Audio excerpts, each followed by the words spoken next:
Willkommen, liebe Leute. Wir sind hier auf dem Flugplatz Langen-Lonsheim, südlich von Bingen. Wir machen einen weiteren Abschnitt auf unserer Tour dem Rhein entlang. Heute ist es der Mittelrhein, die vielleicht interessanteste Gegend, die wir vor uns haben. Der Mittelrhein, etwa 130 Kilometer lang, von der Nahemündung bei Bingen bis zur Siegmündung bei Bonn. Unser Flugplan sieht eine Strecke von 150 Kilometer etwa vor. Mit dem Helikopter H145 ist das eine gute Strecke, schön zu machen. Wir sind bereit. Wir steigen ins Cockpit. Wir begrüßen hier die Passagiere und unsere Pilotin Maria, die heute die beaufsichtigende Funktion hat, Pilot Monitoring. Sie überwacht die Instrumente, den Flugplan, macht mich auf Unregelmäßigkeiten aufmerksam, führt, wenn nötig, den Funk, obwohl wir einen Visual Flight vorhaben. Und so sind wir bereit zum Abheben.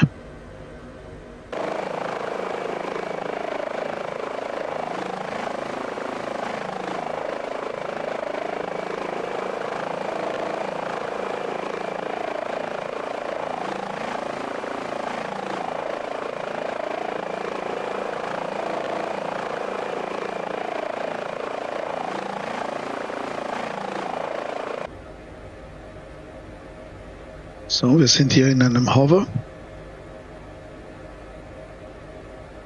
Wir drehen in den Wind.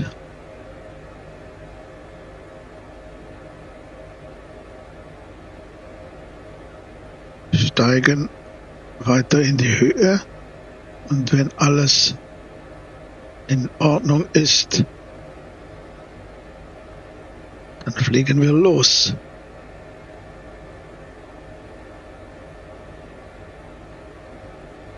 So, das ist gut.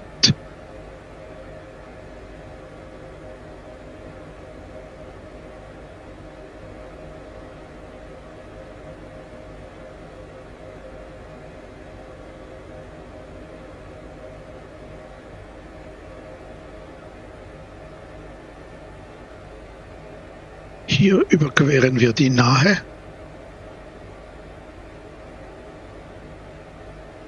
Dieser Fluss, der etwas weiter nördlich in den Rhein mündet, der ist die Abgrenzung, da beginnt der Mittelrhein.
Unsere Reiseflughöhe hier über dem Rhein wird etwa 1200 Fuß betragen. Damit haben wir eine gute Sicht und sind doch so hoch, dass wir nicht in Gefahr sind, das Terrain da zu treffen.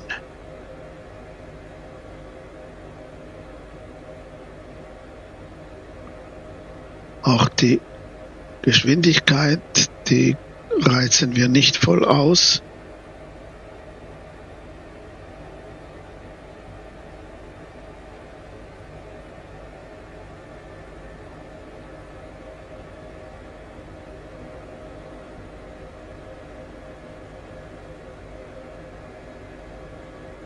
Wir lassen es mit etwa 90 Knoten angezeigte Fluggeschwindigkeit. Hier rechts ist Rüdesheim mit einer touristisch gut erschlossenen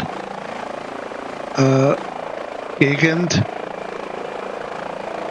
Da ist das Niederwalddenkmal. Hier ist der Mäuseturm. Ein Wachturmenalter. Ist nicht öffentlich zu besuchen, nur mit geführten Führungen. Dieser Mäuseturm hat nichts mit Mäusen zu tun. Es kommt von einer alten Bezeichnung für Wache. Wir sind beim Kilometer 529 des Rheins. Ich zähle später vielleicht etwas über die Kilometrierung. Da geht's ins Bingerloch hinein.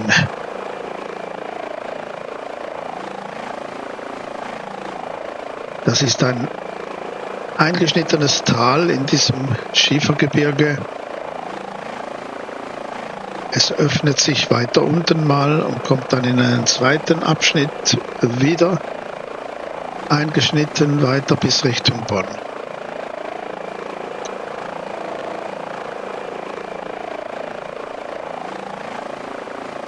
Das ist Assmannshausen, hier rechts unten. Man sieht die rechtsufrige Rheinuferstraße und die Bahnlinie da hinten. Auf der linken Seite ist ebenfalls eine Straße und eine Bahnlinie. Beides zusammen. Es hat keine Brücken in diesem Abschnitt. Es hat ein paar Fähren, Personenfähren.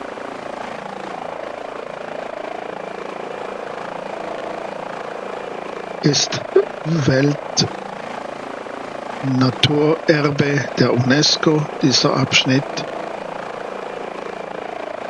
Und natürlich berühmt für den Tourismus. Hier sollte eigentlich eine Burg stehen. Ja, hier ist noch etwas. Ich habe einige Burgen als Szenerie in den Simulator laden können. Die sehen wir dann. Ich habe da ziemlich gesucht, weil in der Original-Standard-Szenerie ist da nichts vorhanden. Das ist alles mit Algorithmen aus Google Earth, aus Satellitenaufnahmen ist das generiert. Von daher gesehen ist es erstaunlich gut, diese Szenerie. Aber die vielen Burgen, die hier natürlich ein bedeutendes Element sind, die fehlen. Der Mäuseturm gehörte schon zu diesen Elementen, die ich separat installiert und geladen habe. Geholfen hat mir da auch eine Anfrage bei KI, ChatGPT. Da habe ich ziemlich Ratschläge und Links erhalten, um solche Szenerieteile zu finden. Es gibt da schon Leute, die das herstellen, manche völlig unentgeltlich, andere gibt es natürlich Leute, die Geschäft machen wollen damit und das verkaufen. Wenn es gut ist, kann man auch mal ein paar Franken zahlen. Ja, so läuft das. Diese Inseln mitten im Rhein, Die haben alle den Namen Wert. Hier ist der große Lorcher Wert. Hier der Ort Lorch am Rhein. Da mündet ein kleiner Fluss, die Wisper. Es hat natürlich noch andere Zuflüsse. Und der Rhein ist auf der ganzen Strecke schiffbar. Auch wenn es einige enge Stellen hat, wo der Verkehr natürlich geregelt werden muss. Da müssen dann bergwärts fahrende Schiffe anhalten oder zurückfahren, um die talwärts fahrenden Schiffe nicht zu behindern, um diesen Platz zu machen. Da gibt es ganz spezielle Regelungen. Hier sehen wir, irgendwo kommt da der kleine Fluss rein. Ich sehe ihn auch nicht, ja. Die Wisper.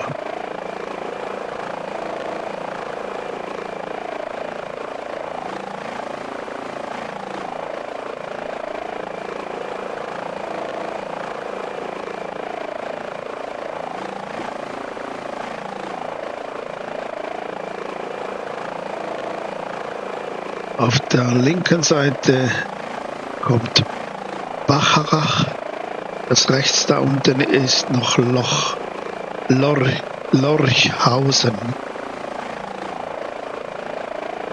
Bacharach, da hat eine Burg, die heute als Jugendherberge betrieben wird. Die sieht man hier auch nicht. Da habe ich keine Szenerie, die ist da. Meine Frau und ich, wir haben dieses Tal bereist mit dem Auto und mit dem Schiff 2014. Da waren wir hier bei dieser Burg da oben.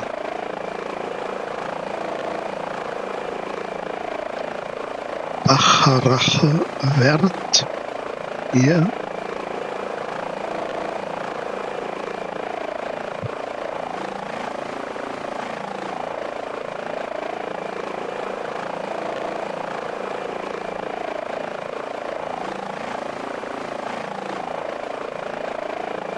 Und da kommt schon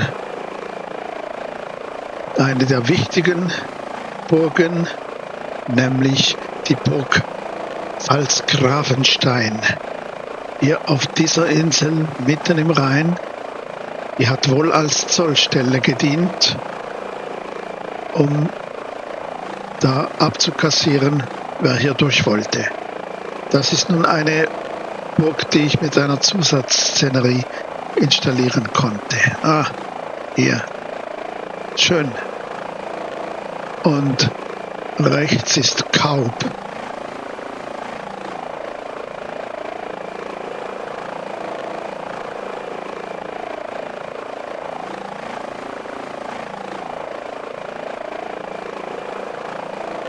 Auch da gibt es eine Burg, die Burg Gutenfels, die ich aber nicht habe. Die wäre wohl hier oben irgendwo.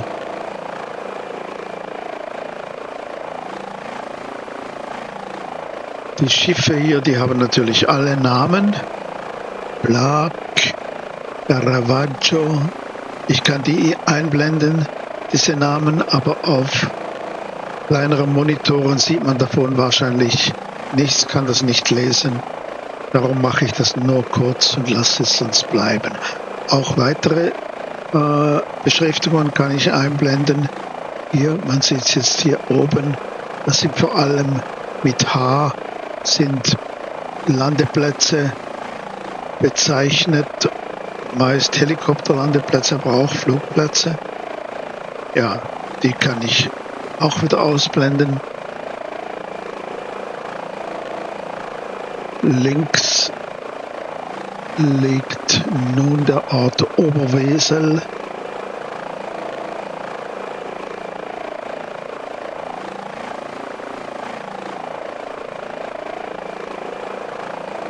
Und da kommen wir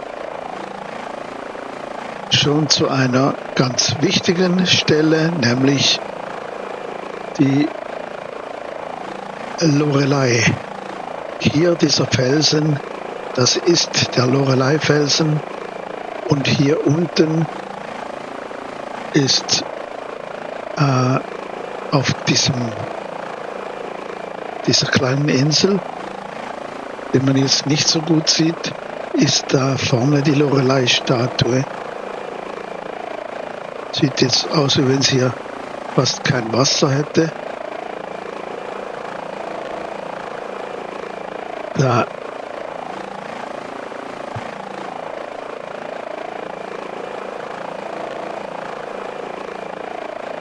habe ich mich jetzt hier getäuscht. Ist das noch nicht die Lorelei? Nein, das ist noch nicht die Lorelei. Das habe ich falsch, auch in meiner Karte falsch angeschrieben. Die Lorelei kommt erst bei der nächsten Biegung. Ja.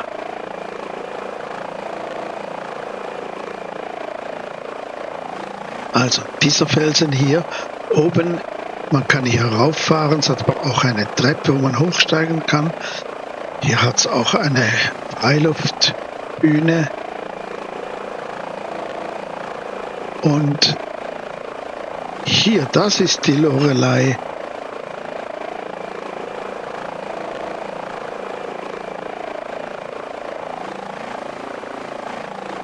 Da kann man rauswandern, da ist die Statue.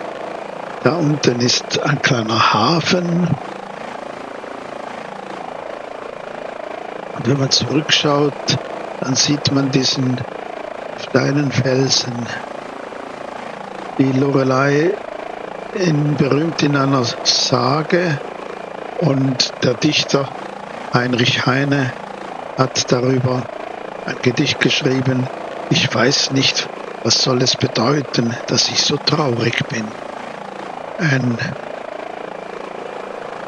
Ja, ich kenne den Vers nicht ganz auswendig, also lasse ich es lieber.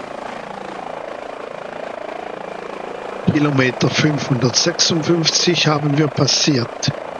Die Kilometrierung des Rheins beginnt mit 0 bei der Rheinbrücke in Konstanz, beim Ausfluss des Rheins aus dem Bodensee. Ganz im Gegensatz zu den meisten anderen Flüssen, die bei der Mündung Kilometer 0 festlegen. Der Rhein, der fällt hier, wenn man rheinabwärts fährt, fällt die Kilometrierung aufwärts.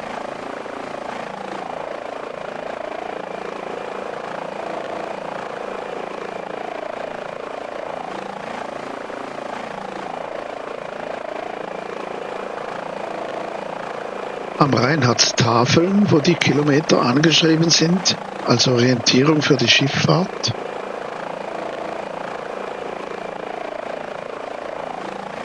Es gibt ganz alte Markierungssteine, die zum Teil noch vorhanden sind, zum Teil restauriert sind, die damalige Zählung, die anders war, dort festhalten.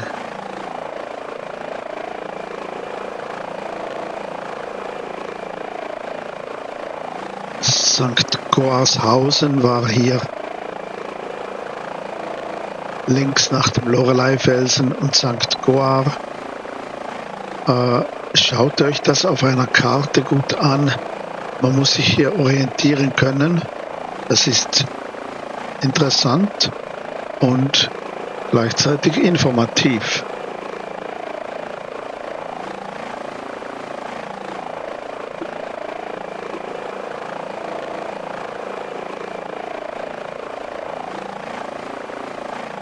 Da hat es Starkstromleitungen über den Rhein. Wir kommen schön drüber, aber viel fehlt nicht. Also man darf nicht noch tiefer fliegen.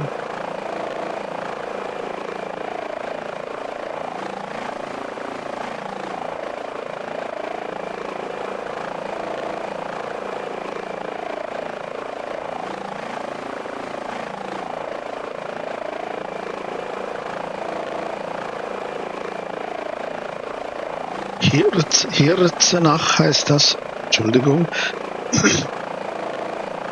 und rechts Kestert,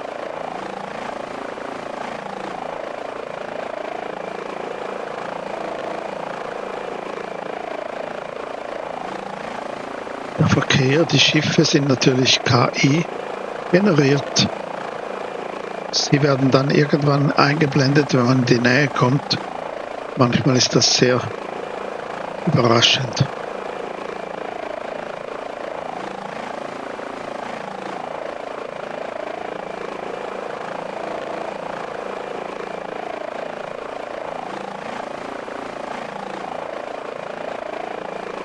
Die Wälder sind immer noch etwas in Herbstfarben. Der Herbst geht zwar dem Ende entgegen, ist heute 22. Oktober, aber es ist noch ein schöner Anblick jetzt. Das ist Bad Salzig.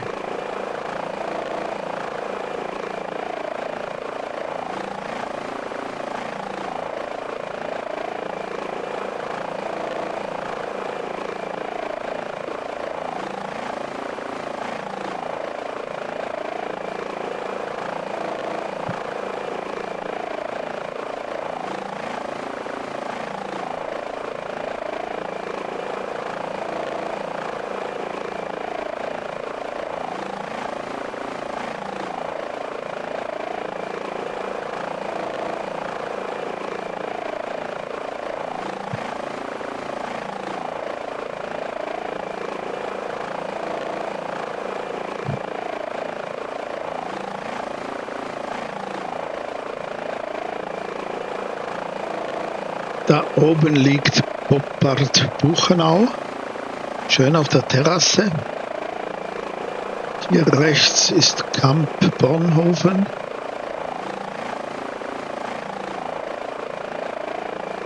Und da weiter unten kommen wir nach Boppard.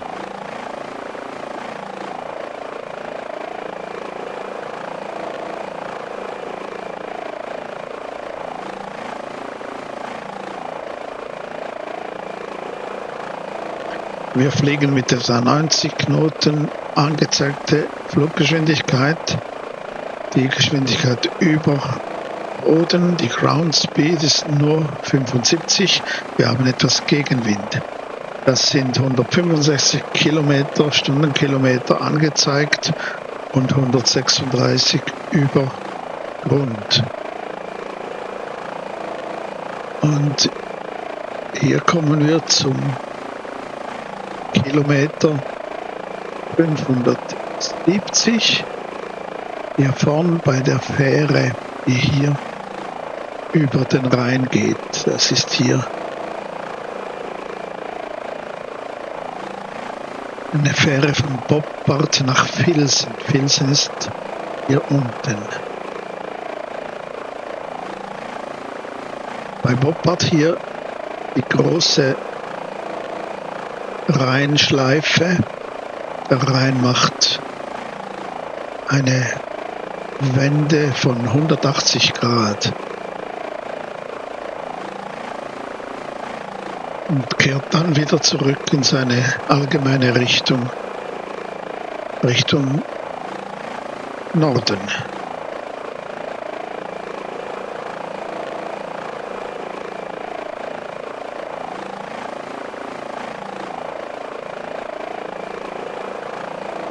Da sehen wir nun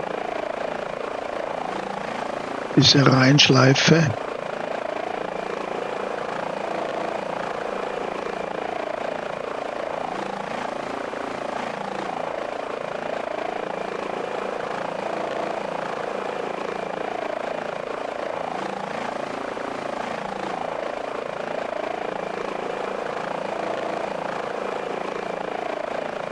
Der Jakobsberg mit einem Hotel, offensichtlich da oben. Das ist Osterspey.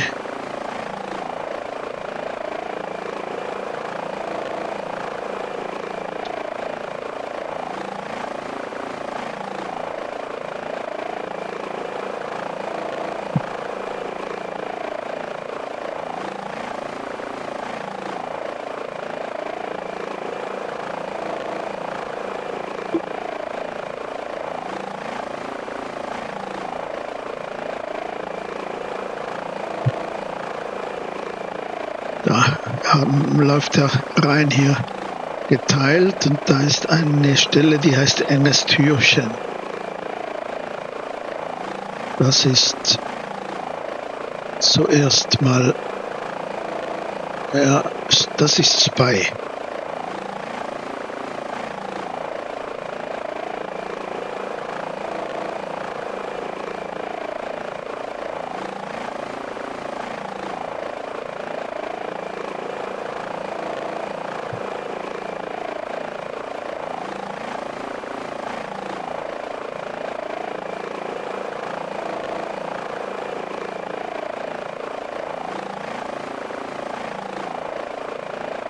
Was das hier ist, kann ich nicht ausmachen, nicht erklären.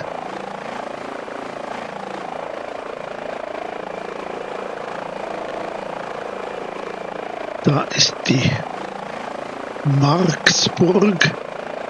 Die sieht man nun sehr, sehr gut. Ganz stolz thront die hier oben. Das ist Braubach. Kilometer 580 sind wir jetzt.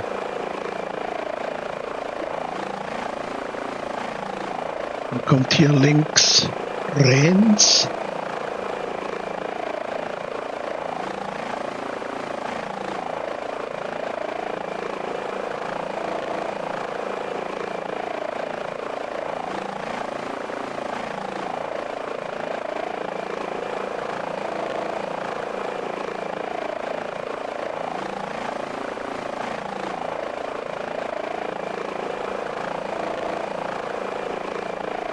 Das sind weitere Schlösser in Sicht.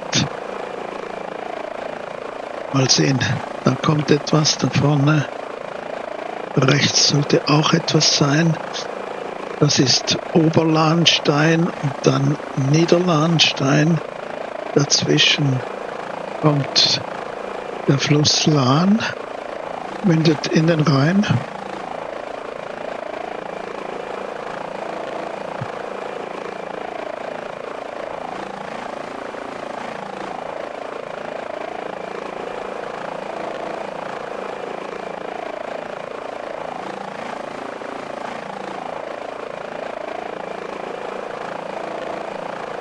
Ja, da sieht man die beiden Burgen links und rechts. Links das Schloss Stolzenfels und rechts die Burg Lahneck. Die wollen wir mal kurz etwas näher holen.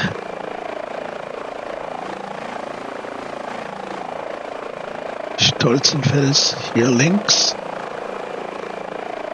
Lahneck hier rechts. Und die Lahnmündung.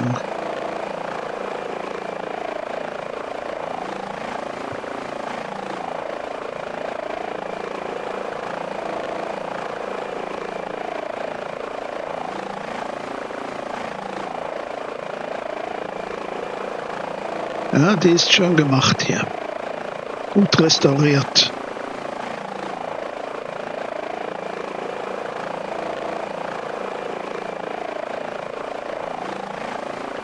Wir nähern uns Koblenz. Ich gehe mit der Geschwindigkeit etwas zurück, damit wir mehr sehen können.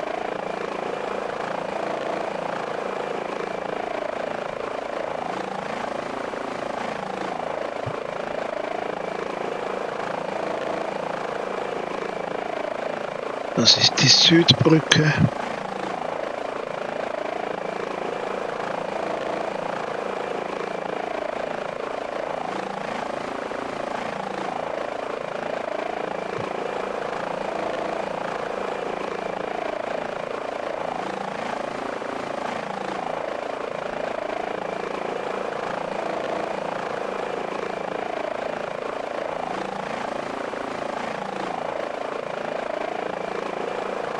Das hier ist die Rheinlache. Offensichtlich eine Art Hafen.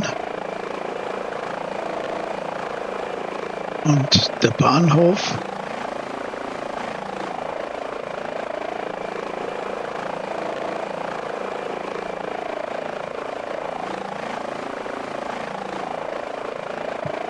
Hauptbahnhof Koblenz, ja.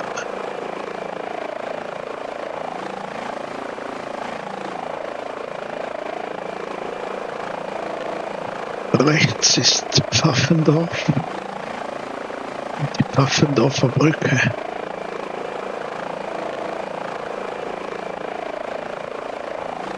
Wir sind hier beim Kilometer 590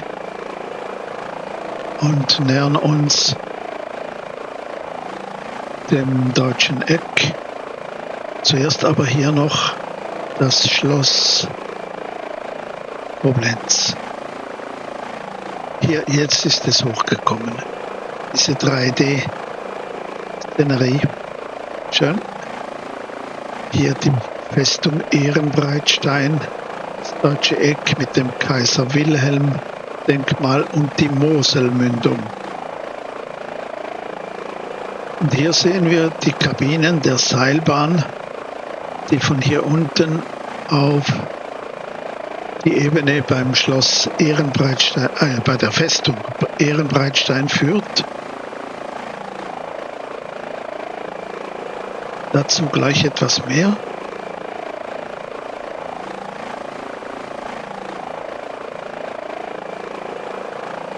Da sind wir hochgefahren mit dieser Seilbahn auf dem Plateau hier bei der Festung. Da gab es zu essen, fanden Aufführungen statt, alles Mögliche.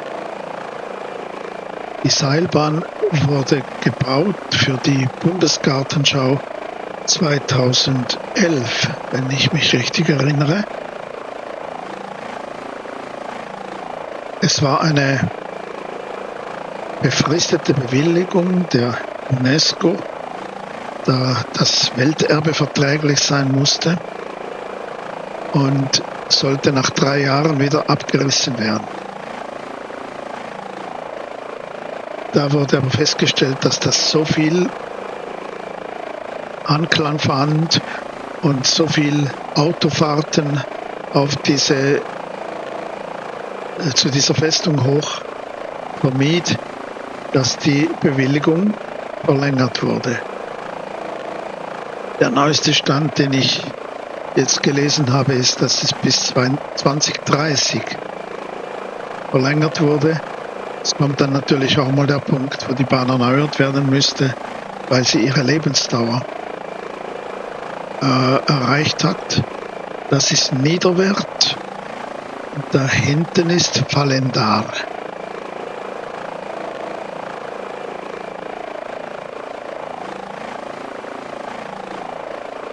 Der Rhein auf beiden Seiten der Insel Niederwert und hier die Insel Graswert.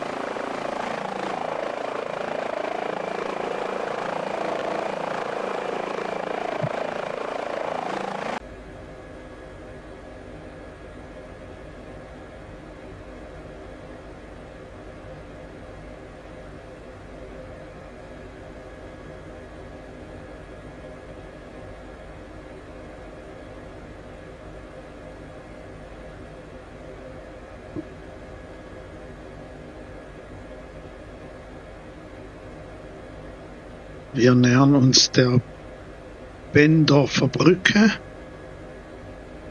plus Kilometer 598.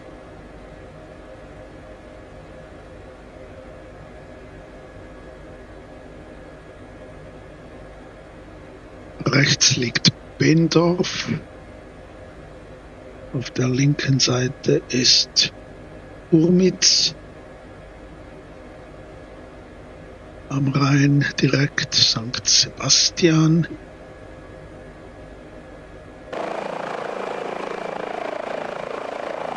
Das ist St. Sebastian. Und dann Urmitz ist erst hier vorn.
Da ist das Tal nun weit auf beide Seiten.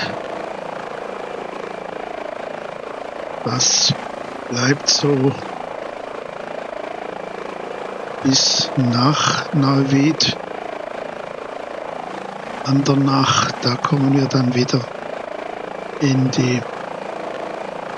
Tal hinein. Da gibt es auf beiden Seiten dann wieder Hänge. Da ist wieder ein Einschnitt da. Also, das ist jetzt Urmitz hier links.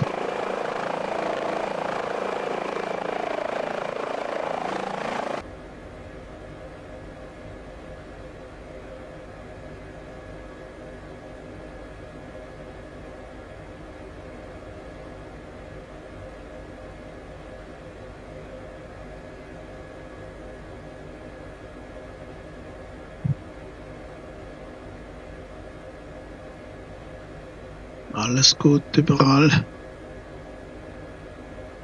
Ja.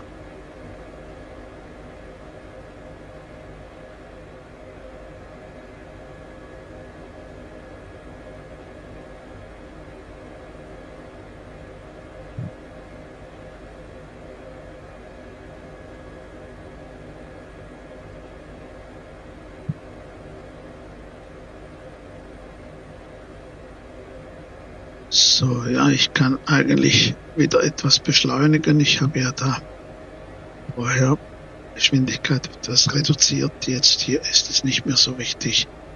Da gehen wir wieder etwa auf 90 oder 100 Knoten.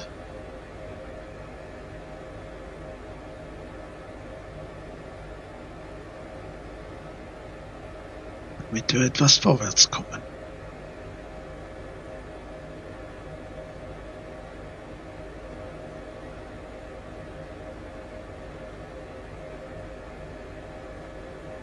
Der Gegenwind ist eher etwas stärker geworden, fast 20 Knoten.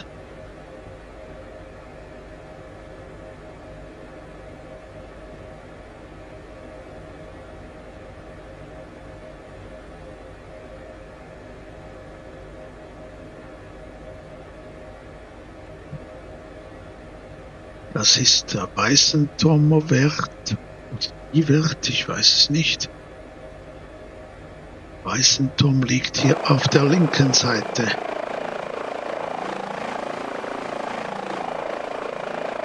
Das ist die Raiffeisenbrücke, die verbindet Weißenturm und Neuwied. Neuwied liegt nun hier rechts.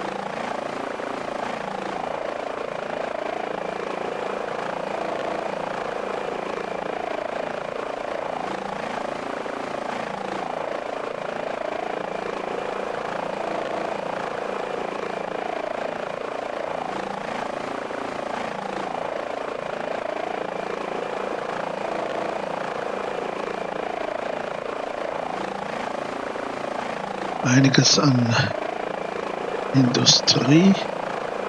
ThyssenKrupp ist hier. mit einem kleinen Hafen.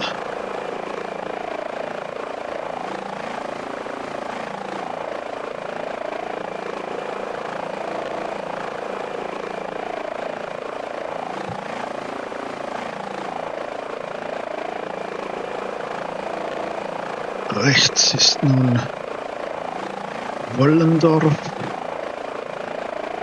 und links kommt Andernach.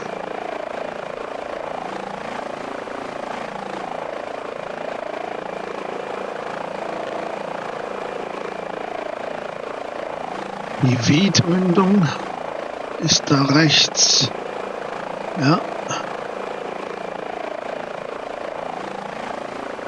Auch noch ein Zufluss in den Rhein.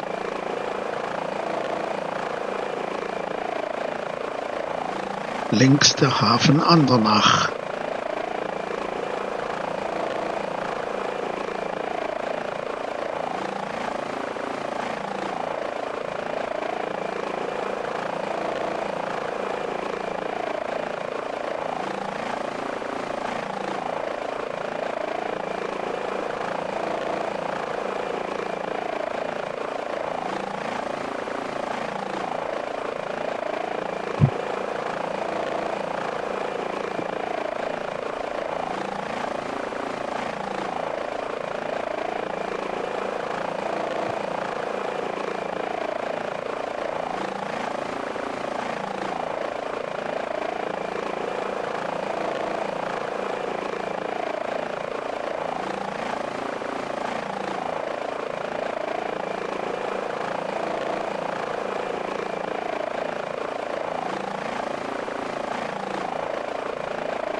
Da links gibt es einen Ort, der heißt Namedi, Namedier Wert. Hier unten, und da muss ein Geysir sein, ein Kaltwassergeysir, der entstanden ist bei Bohrungen, der dann erhalten wurde und heute eine Touristenattraktion ist. Es soll sich um den größten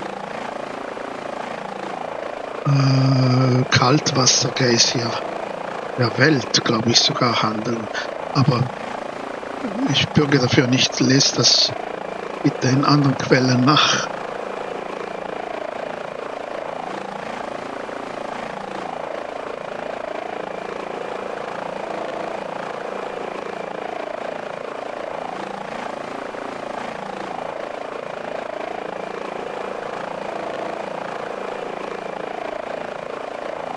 Hier wieder etwas ein Tal, nicht ganz so eng wie das oberhalb liegende Mittelrheintal, aber auch schön hier.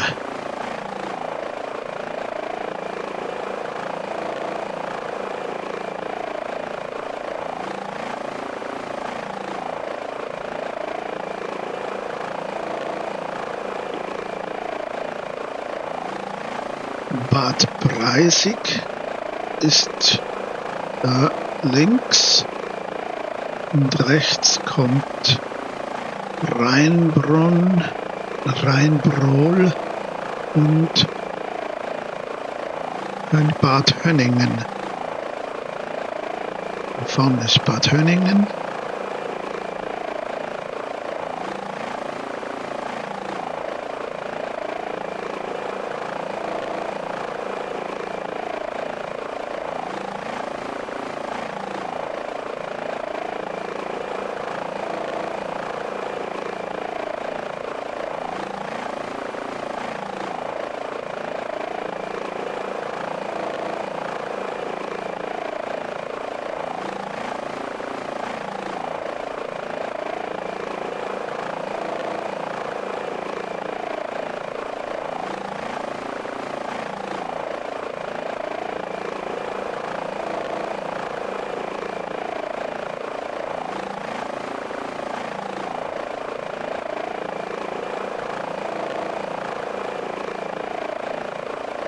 Bad Hönningen, da waren wir mal in einem Hotel. Könnte hier in der Gegend gewesen sein. Und war nahe am Rhein. Da war noch ein Seniorenheim.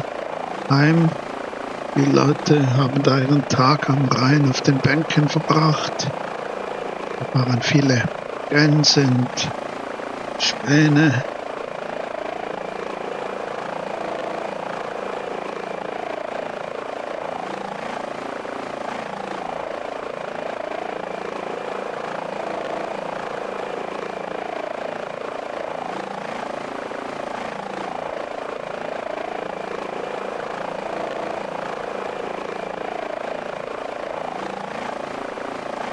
Da ist Sinzig. Da sollte es auch noch ein Schloss geben, wo wir das sehen. Ich habe es in einer Szenerie jedenfalls geladen.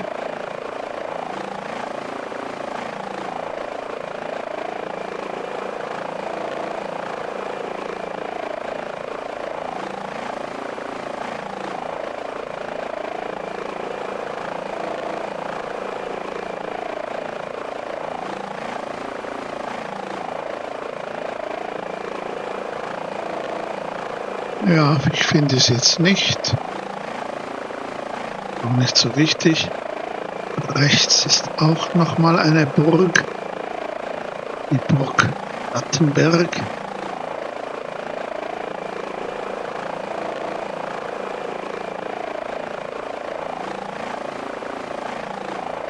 Auch die könnte zu sehen sein.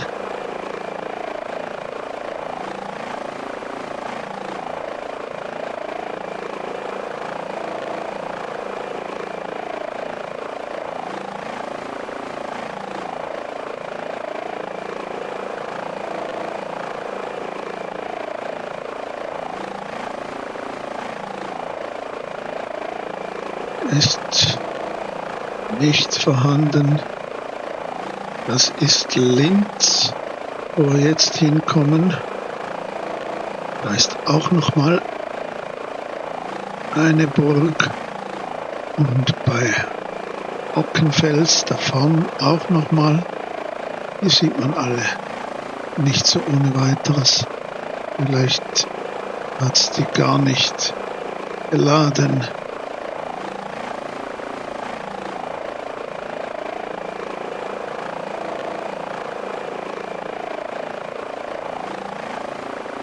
Das müsste hier irgendwo sein. Ja. Suchen wir nicht weiter. Es kommt eine interessante Stelle.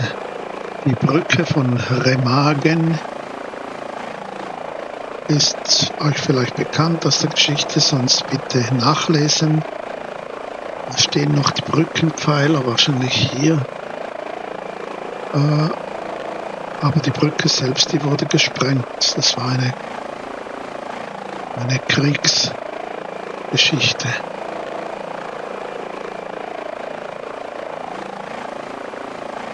Das ist hier, genau hier.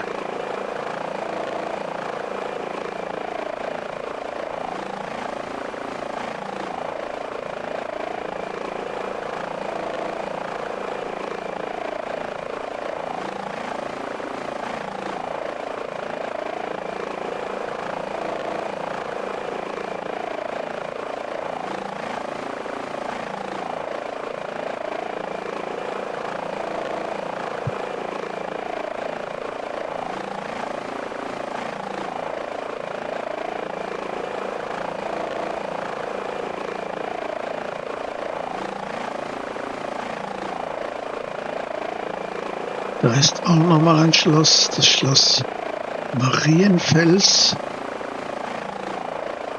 Hier, das hat's jetzt geladen, das kommt hier. Ist nicht spektakulär, aber immerhin. Da da ist nochmal ein Schloss, das Schloss Ernich. Ob ich sehe, eine andere Frage. Ja, nicht geladen.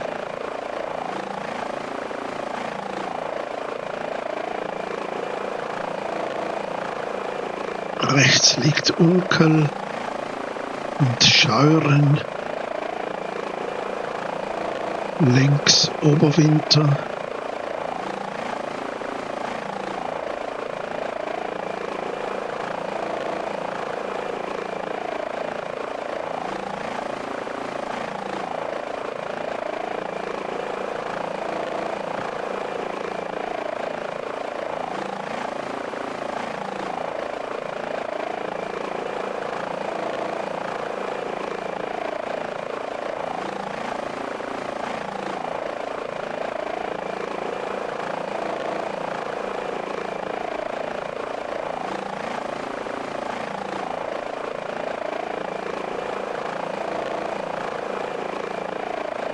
Der Rhein fließt jetzt genau nördlich.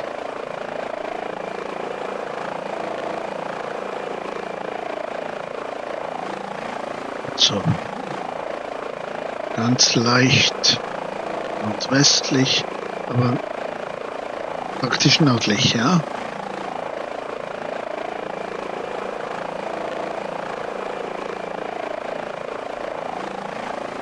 Nonnenwerth und Grafenwerth.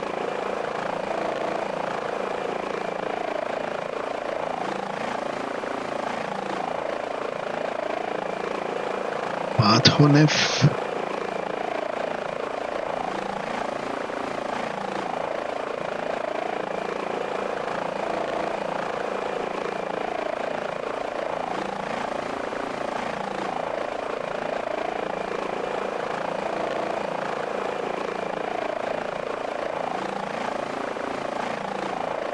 Schloss Drachenburg. Hier oben.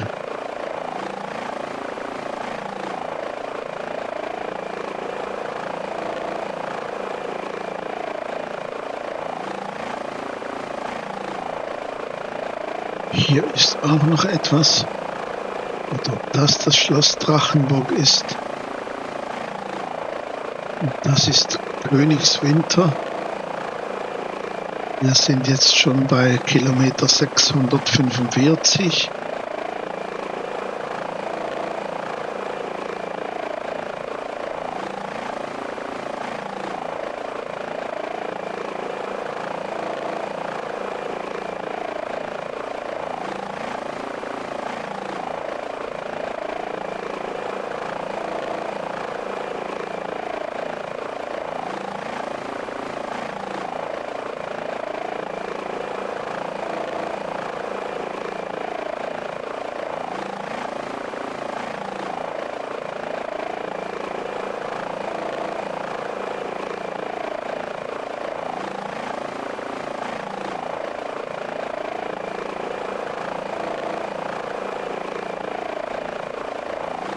Bad Godesberg, da muss auch noch eine Burg sein, die Godesburg.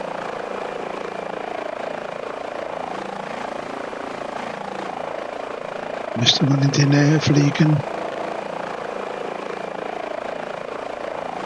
Wir kommen in die Region Bonn.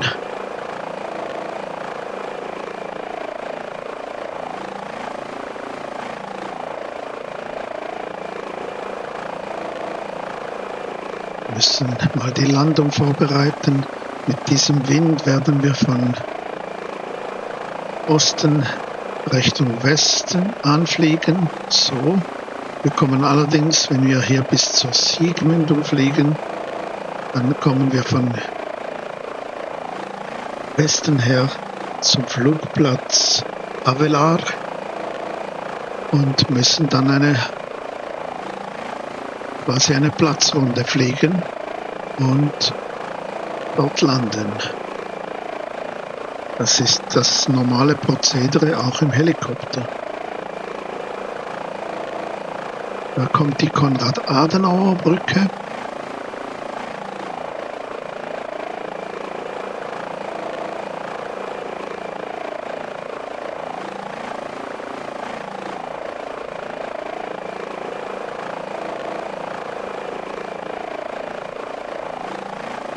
Hier mal ein paar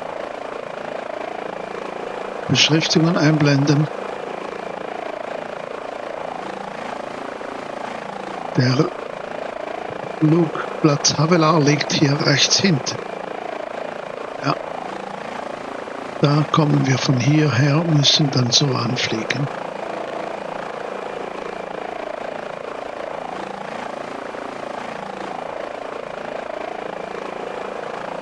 Hotel, vermutlich.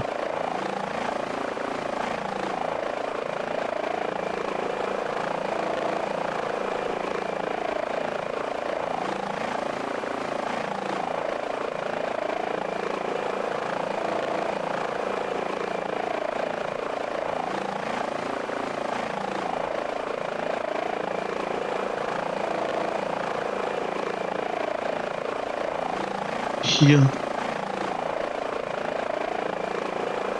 das Schloss Bonn, hier unten, ja. Und die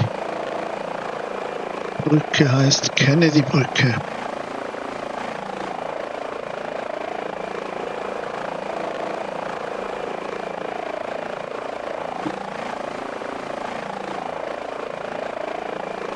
Und da kommt die Friedrich-Ebert-Brücke, die nächste. Etwa Kilometer 657.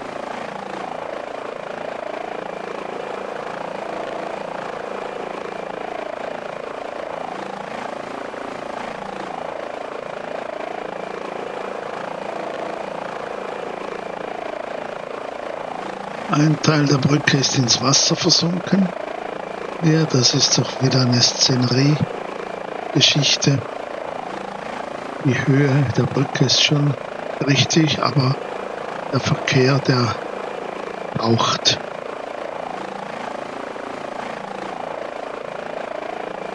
Kläranlage. Und da hat es Container. Und da sieht man schon die Sieg, die irgendwo vorne mündet, und da drehen wir rechts ab. Also, Geschwindigkeit zurück.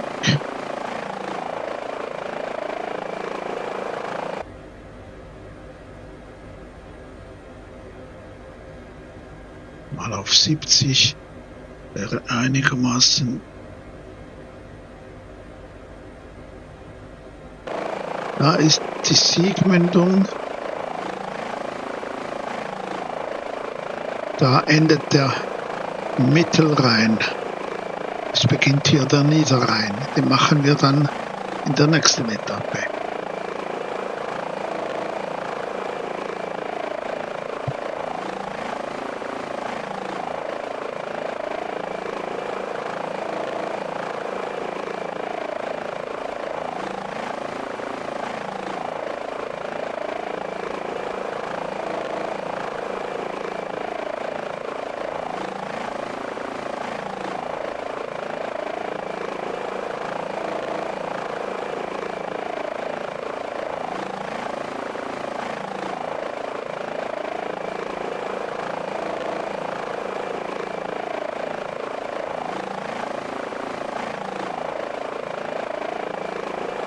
So, jetzt bekommen wir Rückenwind.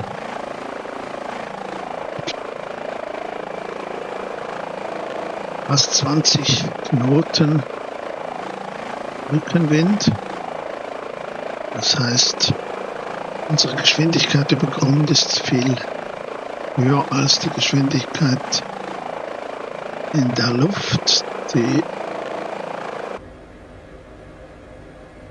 Ground Speed ist jetzt 87 Knoten, Pro Air Speed ist 68.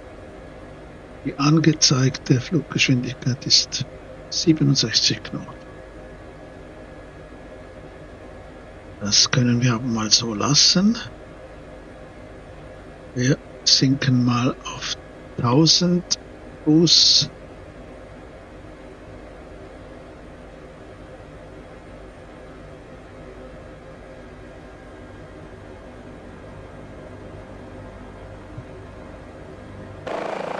Wir können den Flughafen hier, Flugplatz Hangelar hier sehen. Da hat es Abstellplätze, es hat auch ein Helipad, das aber so schlecht liegt und eigentlich gar nicht offiziell angegeben ist. Also wir versuchen da auf einen dieser Parkplätze zu kommen.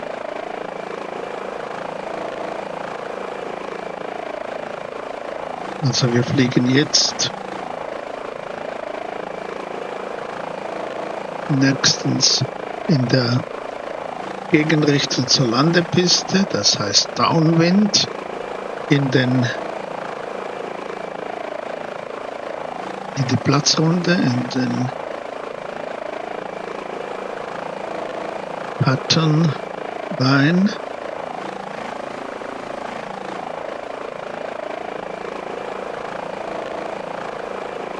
Das ist jetzt hier. Ja, und hier beginnt die Piste. Wir fliegen noch ein rechtes Stück weit, um dann einen stabilen Anflug zu haben. Und zu schauen, wie die Höhe geht. Das ist eine Klinik, St. Augustin heißt es da. Hat auch ein Helipad, wo man landen könnte. Irgendwo da unten. Hier. Ja.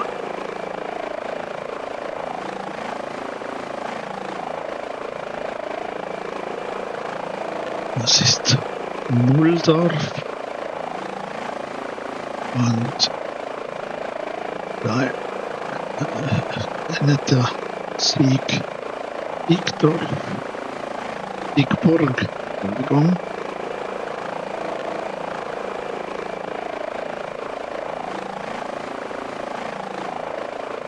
So. Der Einflugpunkt 4 Kilometer vor der Piste ist auf 900 Fuß. Das machen wir jetzt mal so, peilen das an.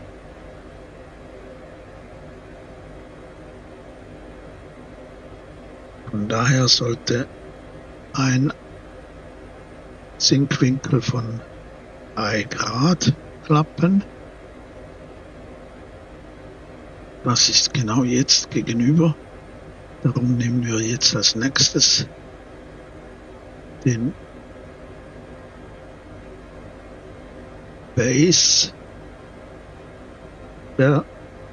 des Patterns in Angriff, also den seitlichen Anflug 90 Grad versetzt zur Landepiste. Da geht's jetzt weg. Komm schön. Ja, dann geht's halt noch etwas weiter.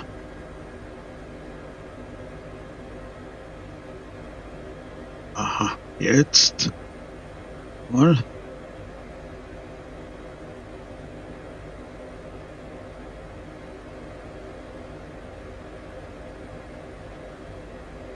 Na.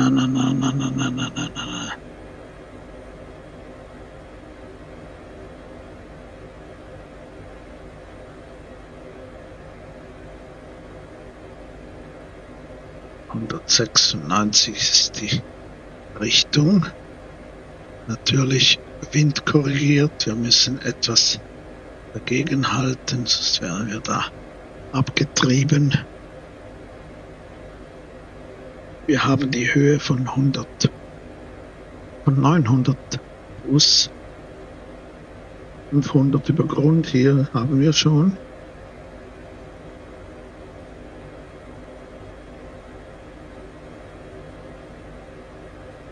Wir drehen ein zur Pistenachse.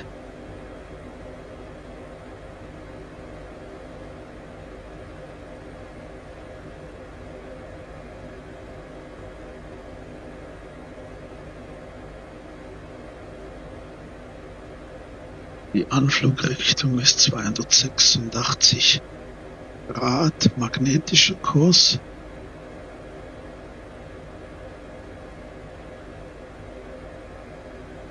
Mal sehen, ob wir da die Der Flughafen ist da drüben, ja. Das ist eigentlich gut.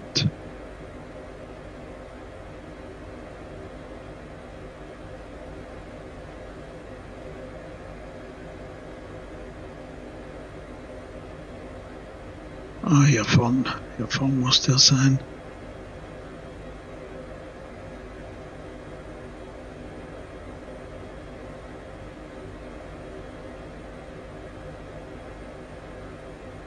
Da.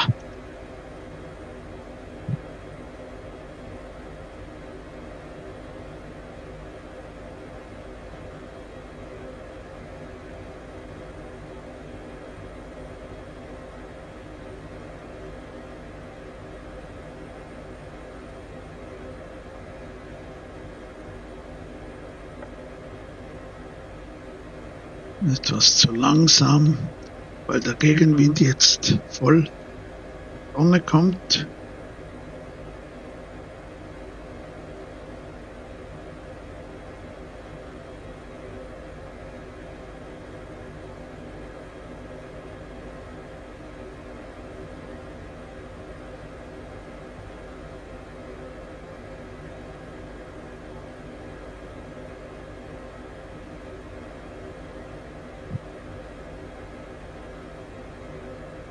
Ich schalte um auf Track und Flight Path Angle, also Flugfahrtwinkel, Sinkwinkel sozusagen.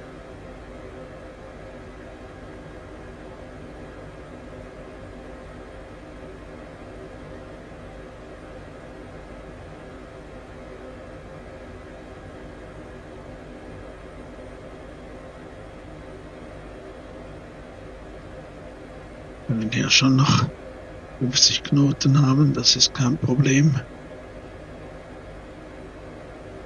Etwas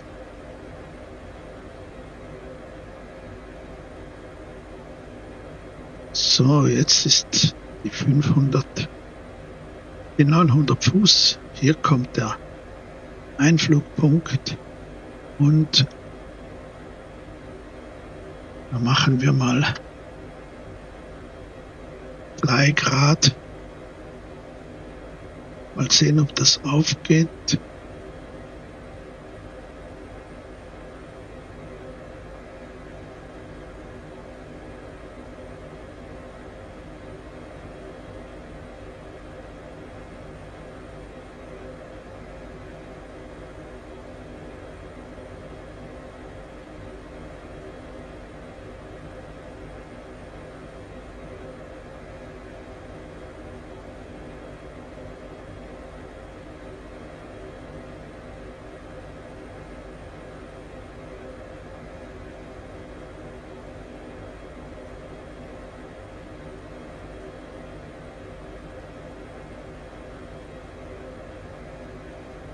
Sieht nicht so schlecht aus.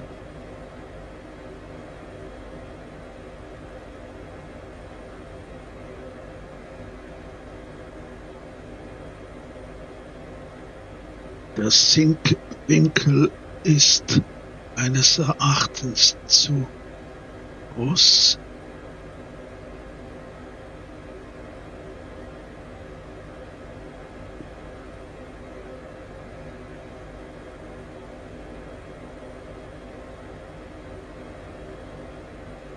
Und wir sind etwas von der Achse abgekommen. Gehen wir da zurück.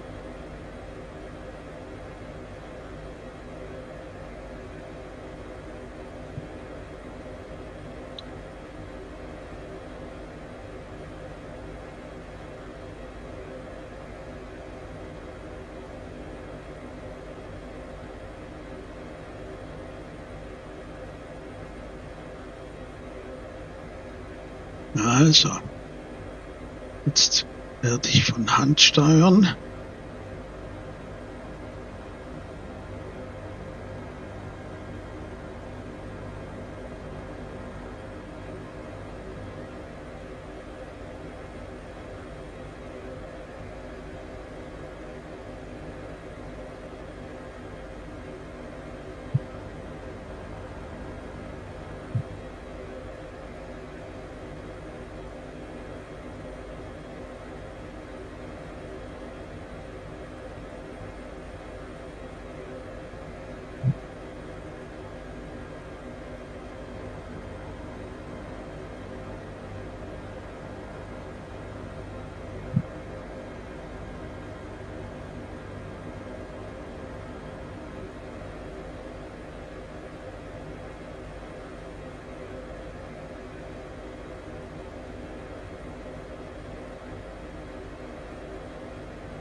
So, das kommt nicht schlecht, wenn wir da am Ende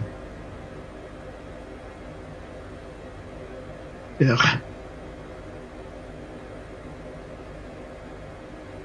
Piste in einen Hover gehen.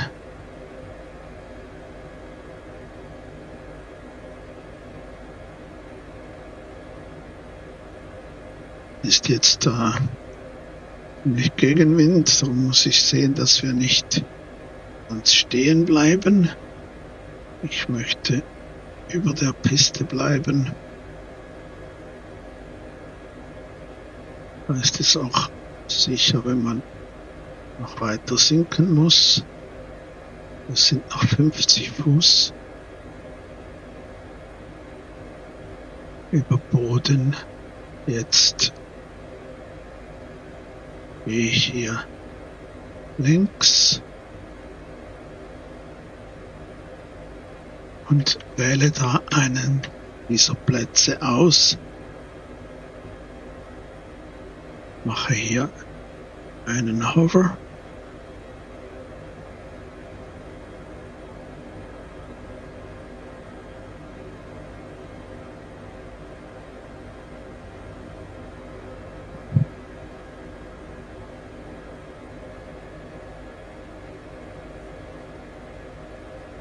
Das wäre gerade der da vorne, wäre nicht schlecht.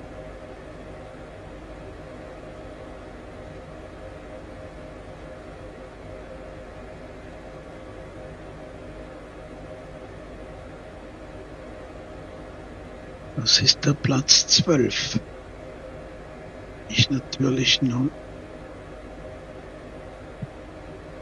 einfach so in Beschlag nehmen. Bitte noch die Kamera einschalten, vielleicht sieht man da etwas.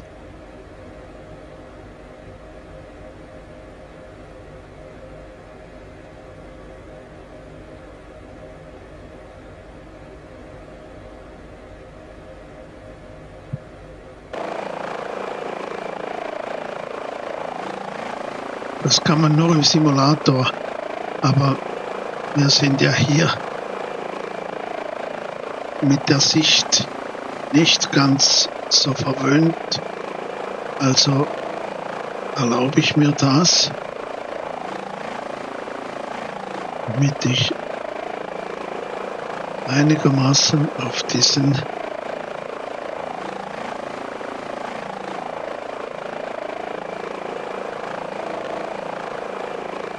Platz komme. Komm.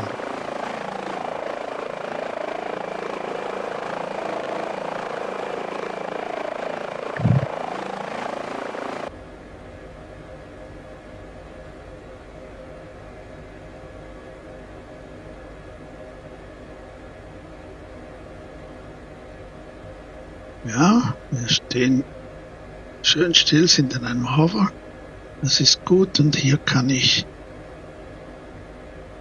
die Maschine absetzen. Das ist genau jetzt der Fall. Fertig und zurück. Wohl, da sind wir. Ich bedanke mich und hoffe, es hat euch gefallen. Zum nächsten Abschnitt sehen wir uns bald wieder.